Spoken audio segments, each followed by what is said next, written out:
Welcome back to Words of the Wise. Today I have Chief Thuilliez from Tustin PD in California. I'm really looking forward to this conversation. I've known Chief Thuilliez for a couple of years now, and I know wellness is a priority, so I'm really excited to hop in. So welcome to the show, Chief Thuilliez. Thank you so much for being here. Thank you, Paige. It's my pleasure to be here.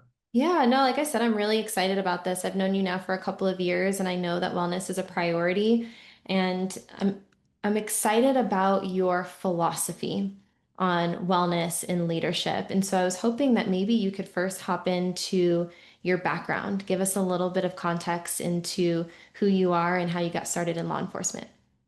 Oh, great.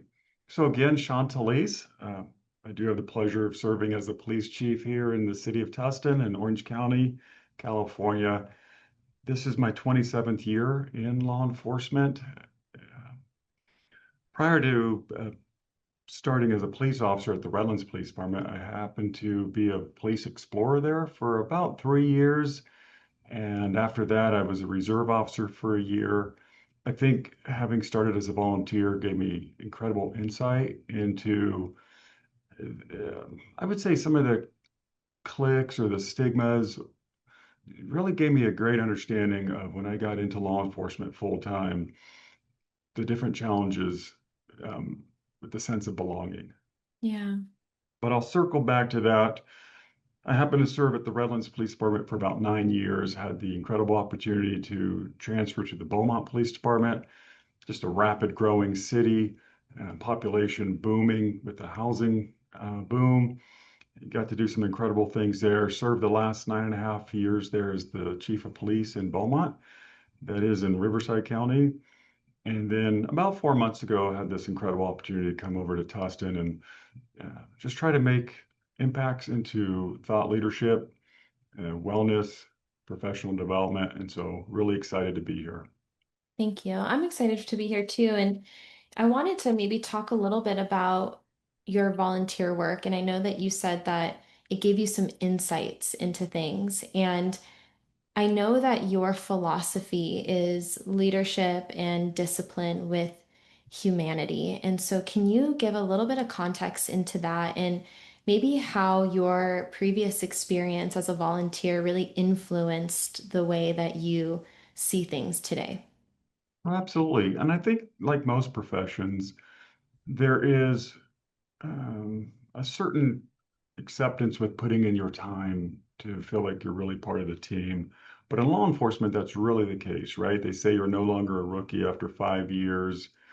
You've seen some things, you might have survived a thing or two. Now, imagine that as a full-time sworn officer, that those are the steps that you have to work through to be Mm. truly, accepted into this club, if you will. Now picture yourself as a volunteer and you're just not sure where you belong. And a simple hello, an inclusion in a conversation, a manager or supervisor asking you, how are things in your day? They go a long ways. And so I've never lost that understanding of how incredibly important it is to just take the time to say hello. I have this thought that if you can make 3 to 5 positive impacts in all your people's lives before you have to give them corrective action, then they know when you do make that corrective action, it really was from the right place. But if they only hear from us on the negative, then they start feeling as though their good work doesn't matter. And I think it really started with that volunteerism. Yeah, I really like that because I think that we have to understand that we're all humans. You know, whether you're an outsider, you're someone in the community, or you're a member of the organization, we're all human. And I think at our core, we want to feel seen and heard and valued and recognized for the hard work that we do every day. And, I know when you and I talked offline, and we could talk about this a little bit later too, but you had said like everybody matters. And I truly believe that. And so I really appreciate that perspective of just being genuine and caring about people. Yeah. Yeah. There's two questions that we all ask ourselves. One is, do I have value and am I part of something bigger than self? Mm. right? It's like when you're coaching and the kid says, "Hey, did you see me, coach?" What they're really asking is, "Do I matter?" Hmm. When they say, "Hey, mom, did you see that?" They're really asking, "Hey, do you love me? Do I matter?" And so as leaders in organizations, we're being asked the same thing. It's just not going to end with a question mark, perhaps, Yeah. right? Yeah. No, that's a really good point. And I think too, it's like we all have things going on in our lives too. And sometimes it's that one person that reaches out to you and looks at you and says like, hi, or are you good? That makes you feel less alone in the things that you're going through, not just on the job, but at home too. And, there's this conversation a lot about humanizing the badge, right? We hear about this all the time and trying to make sure that everyone within the community understands that you are people underneath it all. And I think that if we're going to do that, like, we have to recognize the intricacies of human nature and the fact that there is home stuff, there is work stuff. People are going to need help and need resources. People are also going to make mistakes. And so I wanted to talk to you a little bit because you have a really interesting way of thinking about things. And you had told me, and I want you to be the one to shine and talk about this, but you had talked about understanding behavior. Can you talk a little bit about what you've seen in your philosophy on this? Oh, absolutely. So what I've seen is that often in probably most organizations, but today we're talking about law enforcement. In law enforcement, we always are so quick to react to the symptoms, Mm. and we don't focus on the stimulus. And what I mean is there could be, let's say, a behavioral. So if you crash a car, you crash a car. All right, we find out you're at fault, you're not. That's a different matter. I mean, certainly we need to tend to the employee and the person and not think about the risk and the litigation first. That will come later. But what I mean mostly for today's purposes is there's going to be outbursts because we're all human. We hire from the human race. And we've all seen it where they question their sergeant or their lieutenant, or they have an outburst to their dispatch supervisor, what have you. And there's some people that we hire that we know is, I'd say the great majority of our people are pretty even keeled people. They've gone through a very thorough background, a psychological exam. So we know that they're not broke when we hire them. They're probably well balanced. And then somewhere there's these outbursts of behavior.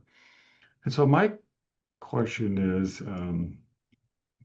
that the symptom or is that the stimulus? And we want to get to the stimulus. And what I've figured is somewhere in their life, they've lost a sense of power. Mm. Somewhere. Could be at home, could be in their health. And so they're trying to gain a little power back. And the easiest push is on the employer, right? Because with their employer, they have the most guaranteed rights. You don't have any rights guaranteed walking down the street in a sense, right? Or at home. That's it's But with your employer, you have a certain amount of rights. And so I ask my supervisors and my managers to say, look, yes, certainly we have to deal with the symptom. We have to have good order. We have to have efficiency. This is law enforcement. Okay, when we deal with that, well, let's deal with the stimulus. Let's get them help. Let's Mhm. connect them to resources, right? We can think about some education-based things, but we can also say, look, we need you to go see a counselor or peer support or some EAP, something within a certain time frame. Now, we can't mandate that they speak, and we don't get to know that they did or didn't. We don't really want to know. We just want to make sure that we did our role to get them well, to get them whole. We'll deal with the symptoms, but the stimulus is the most important thing because somewhere in there they're struggling because Yeah. that's not normal behavior, right? And so we want to treat that. Yeah. One of the things you said to me was it's not what they do, but it's what happened. What happened to them for them to be doing these things. And I think that that takes an immense amount of empathy and emotional intelligence to be able to understand that people don't normally act that way. Usually there's an underlying, like you said, issue or stimulus or something that's happening that Yeah. is creating these behaviors. And I don't know if a lot of people think that way. I think that empathy is something that not everybody has, right? It's something that is maybe learned behavior or trained behavior over time. There are some people who are inherently that way, and I find it to be really fascinating, honestly, like just how one person can see that it's obvious in that way and another person maybe can't relate to that. And I've had conversations with people in my life where, I will look at someone maybe, and this is a different context, but I'll look at someone maybe who's, on the streets and ask myself what happened to them.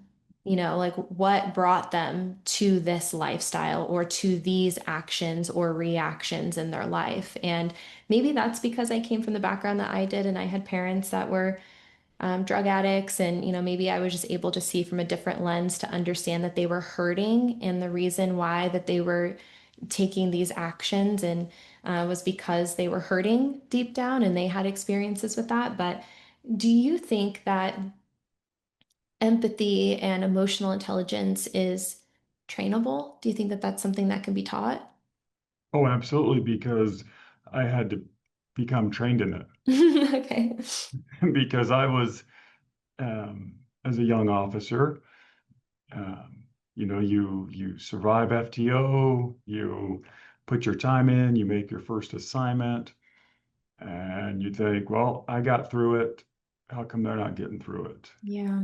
But there's these pivotal moments in your life that can tenderize your heart, and you start seeing people differently. You see that they're dealing with things that you have no idea about. Just in the same way that we were dealing with our things and we kept them quiet or silent, Yeah. you say, look, the other person's dealing with theirs, and maybe theirs is much harder, or they don't have the network that I did.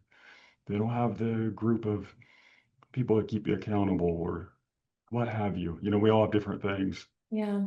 And so you work on it. And just like if you want to be a better, surfer, a better musician, you hang out with those kinds of people that are better than you. And I think that if you were to seek those types of mentors in your life and you start uh, uh, reading the material and digesting it, and understanding it, and having those conversations, then you absolutely can become trained in it. And hopefully you don't stop Yeah. training it because, like any muscle, just like you train your biceps or your chest, or LD1 in the academy, most all the law enforcement people know leadership, ethics, professionalism. These are muscles that have to be worked. And I think emotional intelligence and empathy are definitely muscles that must be exercised to grow.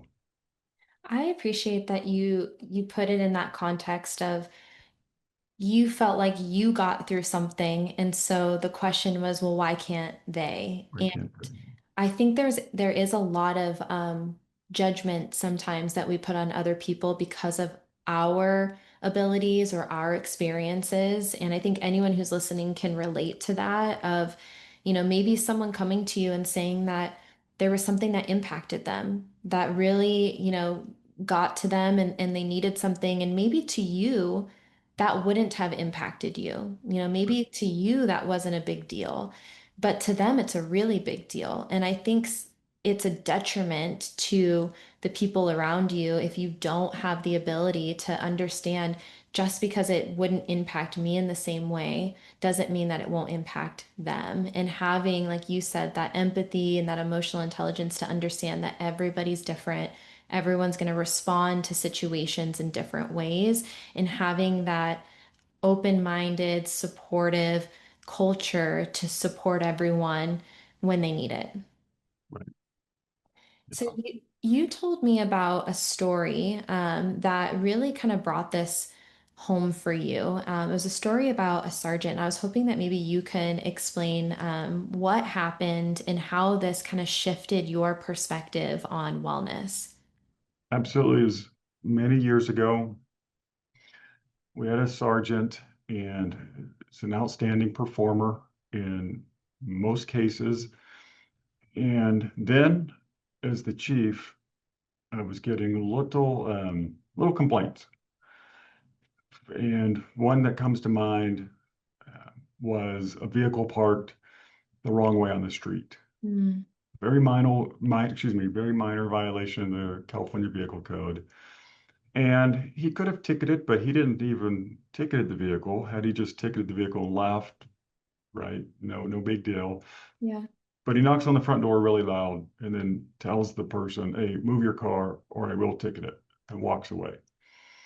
Again, not a violation of policy, but certainly out of character. Certainly doesn't live up to our values as an organization. And we got a couple of those types of complaints on him. And so what we asked, one of my captains had said, "Hey, look, Chief, let's send him to the counseling team. Let's send him to get some help, just to talk." And what we realized through this is that this very strong, um, very well functioning individual had two critical incidents in his life that he just did the typical cop thing with. So he went through a very difficult divorce. And then his mother, who was everything to him, had died. Mm, And he just kept doing the job and he didn't deal with them. And I'm not even speaking to these happened recently. These were years ago in his life. yeah. They surfaced, 7, 8 years later. And when they surfaced, they really came to the surface quickly. He went to one of his sessions and kept going. And who we got back was an outstanding, phenomenal employee and supervisor once again. Yeah. And I can just tell you that if we just would have done the typical uh, chastisement or write them up or tell them, "Hey, we don't want to see this again. You're better than that." No, but we dug deep and we fixed. Now, again, this might be a lifelong thing that he has to deal with and continuously get, check up or have discussions about. But what we got back was an outstanding employee for sure.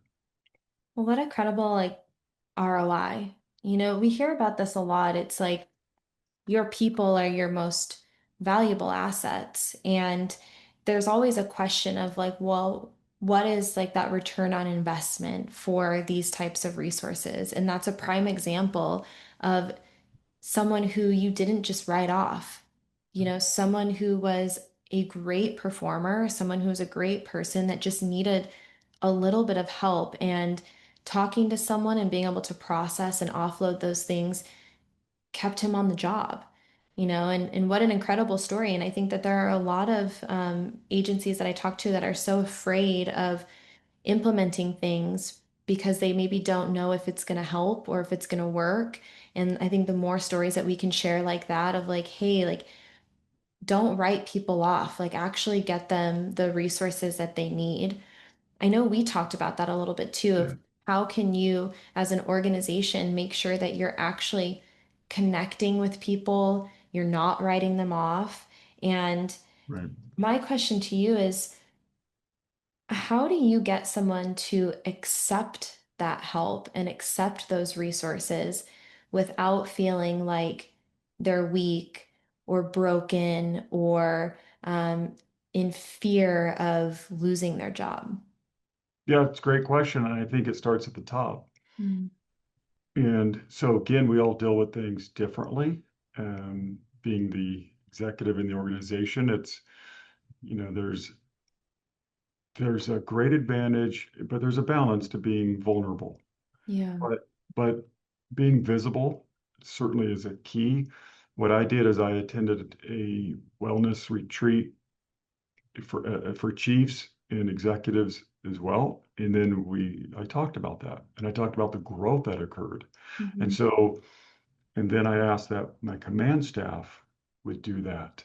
And so then everybody sees, well, hey, if it's good enough for the top or the second floor, whatever admin's called in their particular organization, then people go, listen, they're removing the stigma. It does matter that we do it and we're visible about it. And again, I've made myself accessible, and to a degree vulnerable. Again, there's a balance in that. You probably don't want to talk about issues too much that you're having, whether it's in your home or the health. I mean, people need to be able to follow their leader and see us in a certain way, but at the same time, let's balance that with honesty and transparency. But actually, more than transparency, legitimacy. Mm, And walking that walk, talking that talk, and just living it out, and requesting command staff does it. And so when you have an employee and you say, listen, I really would like you to go talk to somebody, and then you reassure them, Paige, that it's confidential, yeah. that I won't know what you said. I wouldn't want to know. I just want to know that you're gonna go. I haven't had an employee tell me no. Mm. But I think they have to understand your heart as a leader. Yeah, I had never heard anyone say that vulnerability is a balance, and I really like that because I do think that there's a time and place for everything, and I do think that leading, and you said legitimacy, and I think it's another word for that is also authenticity. And like you said, like them knowing your true intentions behind these things and knowing that you want what's best for them, and building that trust. And I would imagine too that people can now see how other people have been treated. The more that people are getting the resources, other people are looking around, right, to see like, well, what Right. happens to that guy or that girl when they need help? Like, is the organization, is the leader of this organization actually getting them help? And is it actually confidential, or are they just saying it and then something opposite? So I like that you said legitimacy, visibility, and having that authenticity and vulnerability to a certain extent so that they know that, like, you mean what you say. Absolutely. Yeah.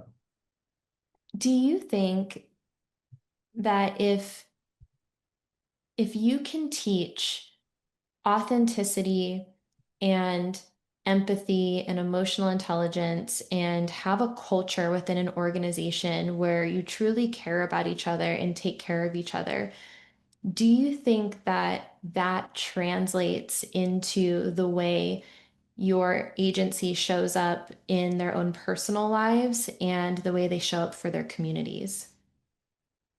Oh, for sure. We call that culture. Right. So culture is king. Um, Listen, if we're healthy, if we're a healthy organization, you're going to be able to measure that Mm, in many different ways. And some of the ways that I look at it is your productivity up? Is your sick time down? Look, it's a tough job. People get sick, they get injured. I'm not talking about those things. Um, what I'm talking about is, you know, the sergeants will know how many phone calls does it take to fill one shift? Are yeah. you into double digits, 12, 14, 15 phone calls down the phone tree before one person will say, yeah, I'll cover that overtime? These are health indicators, right? And so will people come around to the department events? Do they bring their families? If there's a community event, tip a cop, or Special Olympics, do people come or not? Who do they bring with them? These are just subtle indicators of health of an organization. And when I say the organization's healthy and we're putting out our resources is the most optimum it could be, then the community is on the receiving end of that. And so we're putting out a superior product, which we call, right, public service, customer service, because truly our number one resource is optimal. Yeah, no, I agree. And have you heard the expression hurt people? Of course, Right? So, like, if you have an organization where everyone is hurting, and I say that like in quotes, like it's maybe the culture's broken, everyone's stressed out, burned out, dealing with the accumulation of traumatic events, like you said, bubbling to the surface, there's outbursts, there's different things that are happening, then that's going to translate into the community. And then the vice versa. Like you said, if you can focus on a healthy culture and people are taking care of themselves, you guys are taking care of each other, then I would imagine that that would also translate. And so I agree with you. I think even if it's not within the organization, you can think of that in your own life. Like how many times, anyone who's listening, how many times have you been going through a hard day and then you lash out on your partner at home, And so I think that if you can first focus on yourself and making sure that you're good, then the way that you respond to situations, the way that you treat people is going to be so much better for it.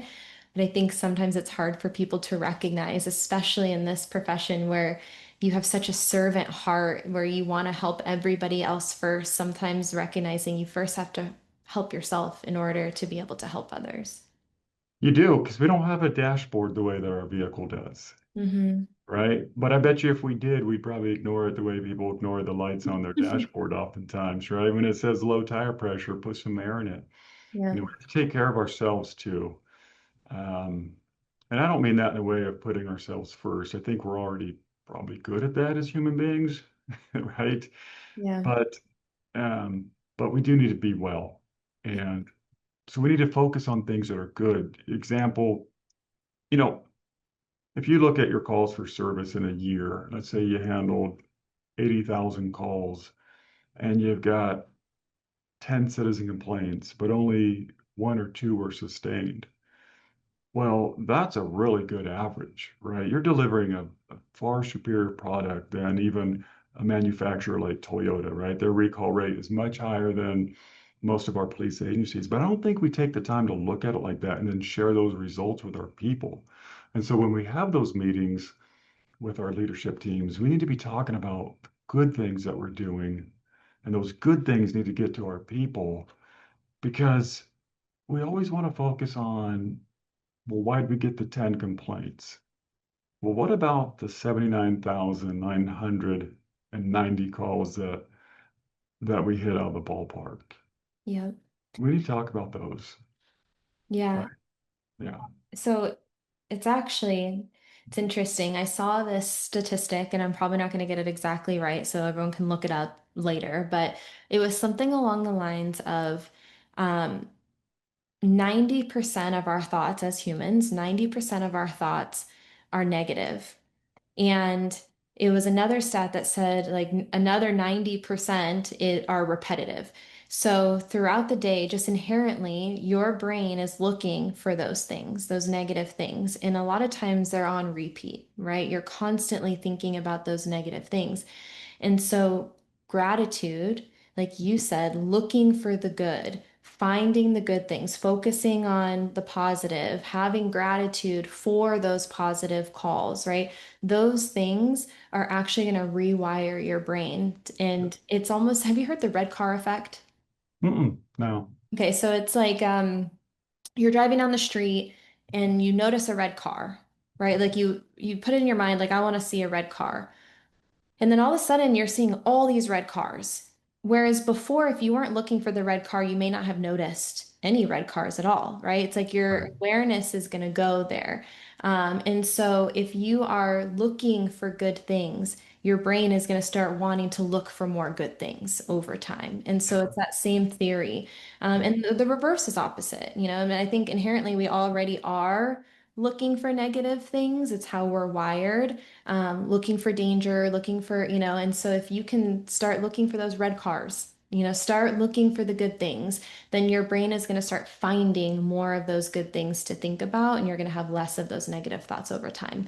But it's a practice, it's something that takes some awareness and some dedication to say, nope, I'm not going to think about the negative, I'm going to think about the positive, and then over time, your brain will start searching those things out automatically. Oh, absolutely. Put good things in, right? Fill the well up so that people have something to draw from you, right? If there's nothing to draw out of you, nobody's going to come to you. Your well's dry. So that's what I mean. Make sure you're putting in the good things, filling up the good things, and then people can draw. But we definitely have to take the time to let our people know that they do a great job Yeah. because they know we're going to find them when we got to make those tweaks. And again, we have to, right? They're going to make mistakes. It's a dynamic job, split second decisions. We have unintended consequences. I always tell my people, look, I don't want you to crash your car, but I know you might because you drive 12 and a half hours a day really fast to things that are happening at a very excited moment. Hmm. But we got to reduce those things. And they know that when those things happen, we're going to have to deal with it. But do we do it with humanity? Do we have an understanding they're scared? They might, they might be hurt. They might be scared that they hurt somebody. We got to help them through those situations for sure. Yeah. Yeah, And I know you talked a little bit about some of the things that you do in leadership, and you have weekly meetings where you talk about some of this stuff. Can you maybe, for anyone who's listening, so we do have a lot of leadership who listen to this podcast who are looking for ways to build a healthy culture, for ways to integrate some of that like tactical, actionary things into their organization. So can you talk a little bit about your weekly meetings? absolutely. And so we do have weekly meetings. I have two weeklies. One is just with the command staff, in the sense with me and the captains. And some of that might be more nuts and bolts, but I still do my check-in on them as well because they have a difficult job. Mm, And then from there, at the end of the week, we have our weekly leadership meetings. A lot of people might call them staff meetings, but I call them leadership meetings because we need to focus on our leadership and development of our people. But then we have ongoing or reoccurring items. One of them is called whatever. And the whatever is, let's just talk about whatever. It does okay. not, it's not about police work. It's like, it's exactly what it is. Whatever. Like, do you have a story, a funny story? Do you have something you did over the weekend? I mean, just give me something, whatever, that isn't police work, because we're going to get back to the police work. But then another thing is certainly our leadership development. And I always like to find out, hey, did you have a positive conversation? Did you have a good impact on somebody? We talk about that. We can all learn from that. I mean, some of the specifics might not be shared just because, you know, passing that name around. Yeah. But then we'll talk about wellness. So we'll have a personnel section, but it's really about, hey, how are our people doing? And what do we need to connect them to? We'll talk about training needs. What do we got to get our people to? But really, the great majority of these weekly meetings, these leadership meetings, is all about our people and what are we doing for them as servant leaders, Mhm. right? We've all heard that saying, leaders eat last. I call it bosses eat last, right? We show up somewhere, we don't go to the front of the buffet line. The first thing we should do, like any sort of a community event or large event, is greet our people. And I start with the volunteers first and then the lowest ranking people that I can see first. Mm, And my leadership team knows, hey, you're really important to me, but you have unfettered access. They're not afraid to text or call me. And as much as we want to talk about open door policies, and I do, and every employee has my cell phone number, it's so hard to get them to just reach out, right? So you go greet those folks first and you spend time with them and you get to them. And then at last you get to the politicians and the electeds and those types of stakeholders. They always have access to you, but take care of your people. The one thing I wanted to mention, and this isn't weekly, thank goodness, but whenever we have a critical incident debrief where we debrief either an officer involved shooting or some sort of a critical component, I instituted a section in there about wellness and aftercare. mm, And so we have to rate ourselves as a leadership team. How well did we take care of our employees after that critical incident? mm, Right. So we're going to cover risk management. We're going to cover liability, policy. Was this a good or bad shoot, pursuit, whatever? But my question is, how did we take care of our employee afterwards? Did we did we get them home? We had this critical incident one time, Paige, in my previous agency, where the officer told me after a shooting, I was speaking with him, and he said, "Hey, Chief, I think I ran, or I failed to stop at every red light on the way home." mm, And I was mortified because I failed as a leader, and the different layers both between him and I failed that we didn't drive him home, and then have somebody drive his car home because we all want our car. I have enough staff. We all have enough people to drive him home, to drive each person involved home and get their cars to them. We always have enough help. We can call in more help. And so I put in this category called aftercare, and how are we doing as a leadership team? And I will say, and I'll be the first to admit, and I always have, we're really good at the X's and O's and we're really bad on the people. Mm. We're really good on policy and procedure, and we're not so good at the aftercare. And so if we're not talking about it and rating ourselves, then we're not going to get better. And so each critical incident debrief has that category now.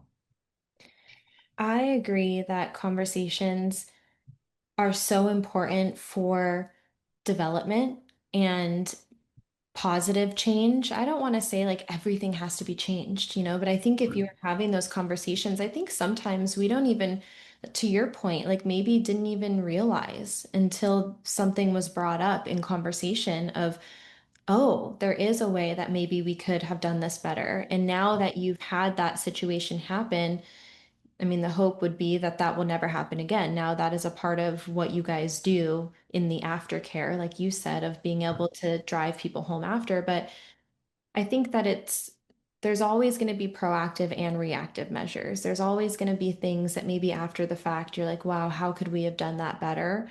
And then there's going to be times where you're like, wow, we really did that really great because we were prepared for that. And I think it goes back to what you talked about humans. There's always going to be room for growth.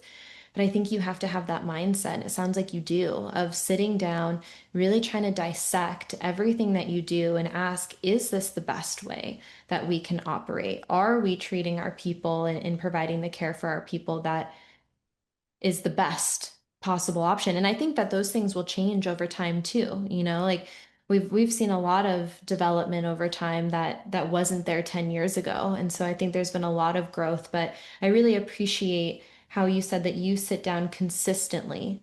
It's not a one-time thing. It's not a once a year you sit down, but it's consistently sitting down, having these conversations and trying to dissect the things that you guys are doing really well and maybe some things that there's room for improvement. Absolutely. And this is where we do need to talk. Like, so when you go to some of these annual training seminars or these different functions, sometimes the presenters tell you about these colossal mistakes or failures on a certain incident.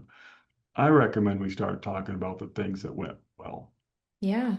because we do such great work. And I'd want to learn from somebody who did something really well so I could do that, Hmm. when it happens. And you always pray it doesn't happen in your city or in your region, but um, we really need to talk about the good stuff. I like that a lot. I think it goes back to what we talked about looking for some of the positivity Yeah, too. And I agree, it's inspirational. It's like you said, like looking for mentors or looking for people that you want to emulate. And I think that you can do that within your organization of pointing people out and being like, I want to be like that guy or girl, I want to do that. But I think you can also look at other organizations and be like, who's doing things really well? How can we implement some of those practices? Because I think that you can learn from everybody. And I think it also goes back to what we said about everyone has value. I think it doesn't matter if someone's a volunteer or if they're the chief. Like everyone can learn from each other in one way or another. So I really like that of like, what did we do well? Who's doing it really well? And how can we do more of that? sure, absolutely. Now, again, Paige, we have to cover we're at some point we're going to have to cover the stuff that didn't go so well. Right. Of But it's again, course. where do you put your emphasis, right? Of course. Yeah. Yeah, There's always two sides of the coin. definitely. I know that you said, and I'm interested in your opinion on this because you said that everyone matters and everyone's wellness matters.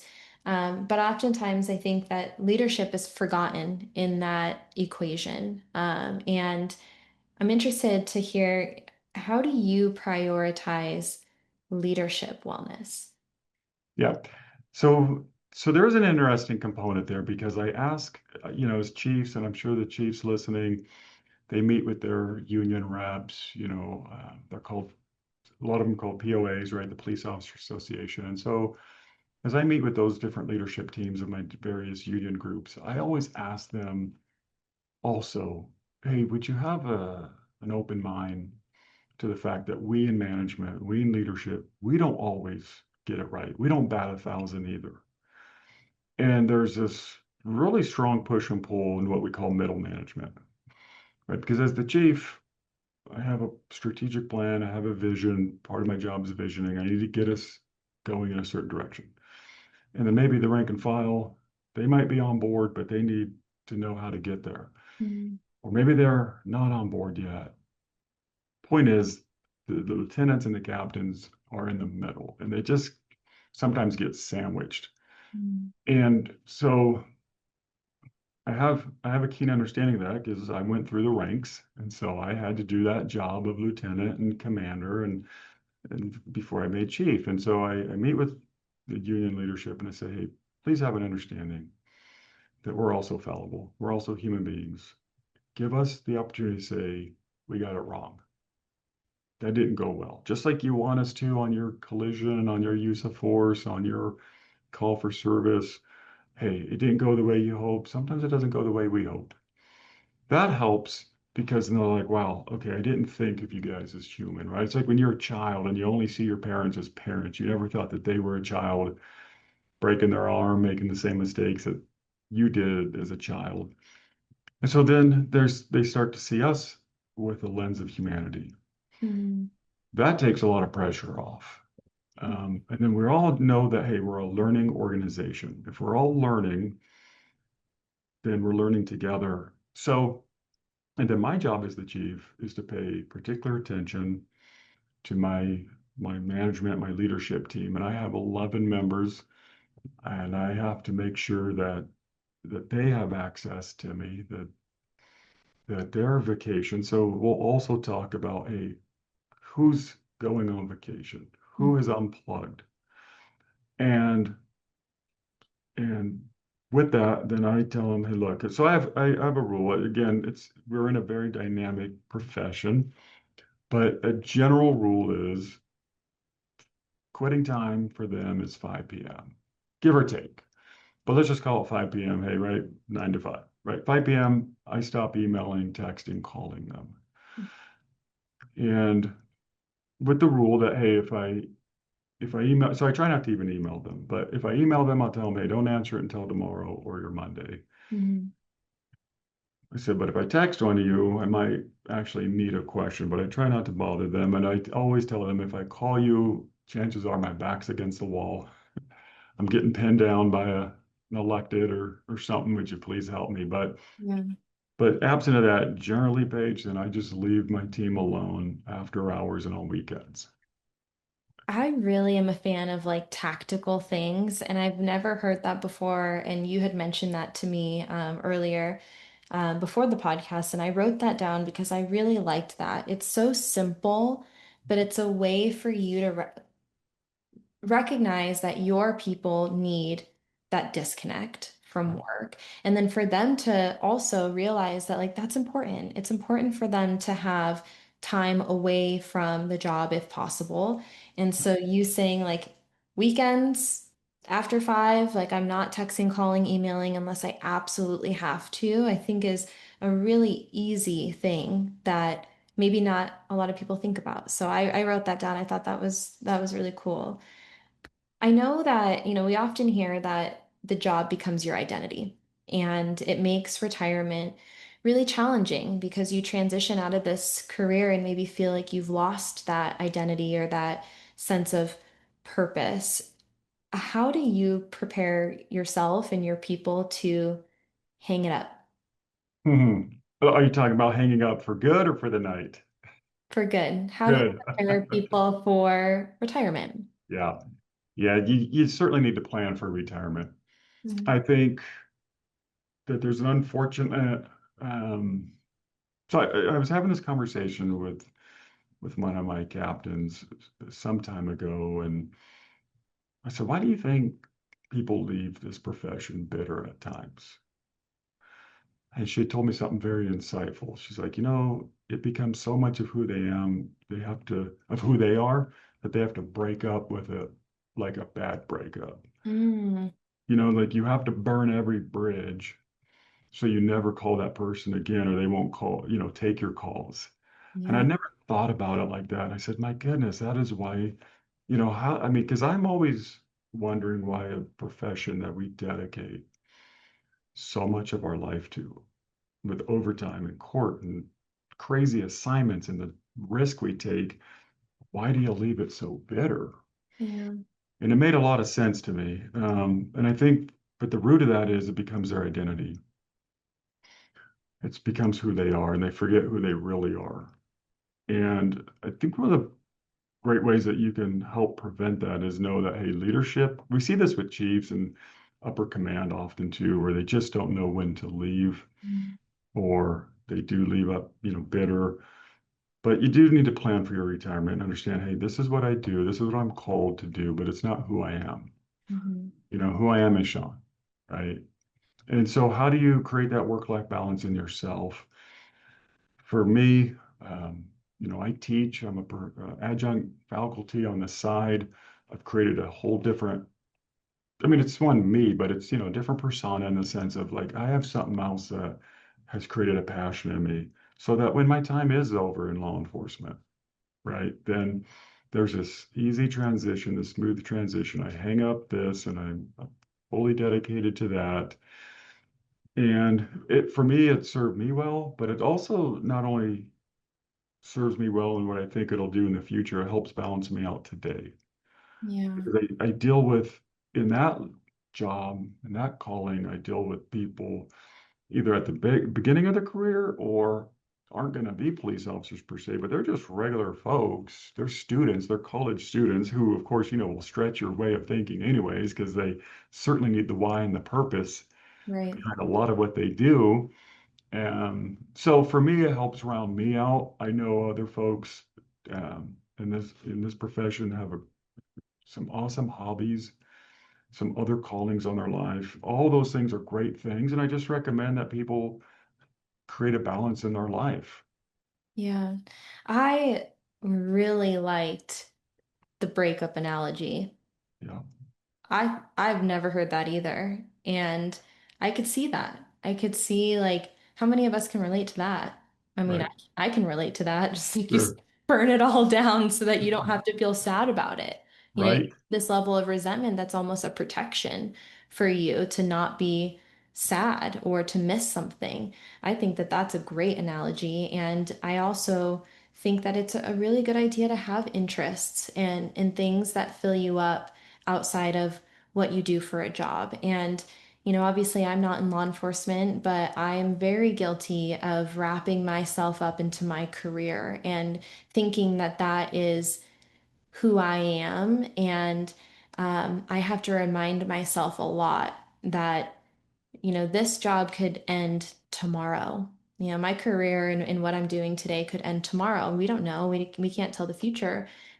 And what are you left with? What do you have? Do you have a um, community around you that you have put in time and effort, and you've nourished that part of yourself? Do you have interests? Do you have other things that you said like fill up your well? And I think that that is really important to have just in general. But I think especially in the context of what you said, preparing for retirement. So thank you for that. You're welcome. I know you talked a little bit about the next generation and, having influence over people who are maybe just starting their career and understanding that they are very inquisitive and want to know the why. And my question to you is, what words of wisdom would you share with someone who's earlier in their career? Maybe something that you wish you would have known earlier or something that's helped you along the way. Well, talk about going back to that part about being vulnerable, right? Um, yeah, I think striking that balance of the work-life balance, it was just different. I think each generation of workforce thinks that I don't want to say that they had it harder or not, but um, we you had to put in a lot of work to stand out amongst a lot of people who were called into this profession. And so my advice is to the younger workforce is to definitely know your purpose, to understand the why. Why are you getting into this profession? What's the purpose? What do you hope to accomplish? Hopefully, it's focused around serving others, but it's okay that there's a part of you that, because it is your calling, it is your life, you should be. more than satisfied with what you do with it. Mm. And so if it is, hey, I want to be a crazy workaholic, then great. There's plenty of overtime and work for you. But I think you'll find that's that's not healthy. Just so it took me about 4 years or so to realize, by maybe 5 years, hey, there's plenty of policing to do. Take a day off, go to the beach, go to the mountains, go enjoy all those great things that you see around you that you're not taking time off to get to, and invest in others, lift people up. Don't worry about the people getting ahead. Um, just be your best version of you. Be a continuous learner. Yeah. And then I suppose the one thing I think I would have done is be more active in social groups outside of law enforcement sooner, because it does, you want to diversify, you want to have different thoughts. And unfortunately, the things that keep cops alive, our will to survive, our keen instincts about threats within the community. The problem with our profession with cops sometimes is that if we arrested somebody 15 years ago for something, in our mind to this day, no matter how successful that person is now, they're still a car thief, they're still a drug user, they're still a whatever. We Yeah. need to let go of all that and go, hey, look, everybody gets a chance to reinvent themselves. Just like, and I'll say this to put a cap with any leader listening, allow your people to reinvent themselves. Mm. Somebody who was, maybe now they're saying, look, I don't want to be that person anymore. I want to be a better me. I want to be a better officer, dispatcher, whatever. Allow people to reinvent themselves. We all do every time, right? I mean, any parent listening to this knows that your first kid that falls down the stairs gets a trip to the ER. The second kid, you tell them, hey, shake it off, Yeah. right? We have chores to do. And so we always are constantly reinventing ourselves. Me, like I said, I probably would have diversified sooner in my profession, in my career, but here I am, and it's good. It's paid off. I've had a blessed career, but other people could get to that spot even sooner. Thank you. You're welcome. Thank you for your time. I really appreciate it. And I know that we're maybe running out of time, but if you have a few minutes and there's anything that I missed, I'll let you take the floor and add any final notes, but that's all I have for you. So thank you. Yeah, I think we covered a great deal. Thank you for allowing me this time and to share with your listeners. Again, I would just say to them, it is cathartic. Even this last 45 minutes or so has been cathartic for me. Get into groups of like-minded professionals, in the sense of people who have a heart for public service. Hang out with the good people, share stories of successes and failures, grow as a leader, continuously invest in your people, and give them everything you got. So when you hang it up as the chief, the captain, whatever your title is, you gave it everything you had. Yeah, absolutely. Thank Yeah. you. Thank you again. I appreciate your time so much. Thank you, Paige. Of course.